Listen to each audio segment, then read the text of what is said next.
do your best to go to front. We are in total support of what we are doing.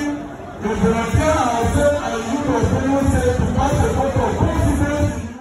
Every person in Benue State, if you see something, say something, the community will.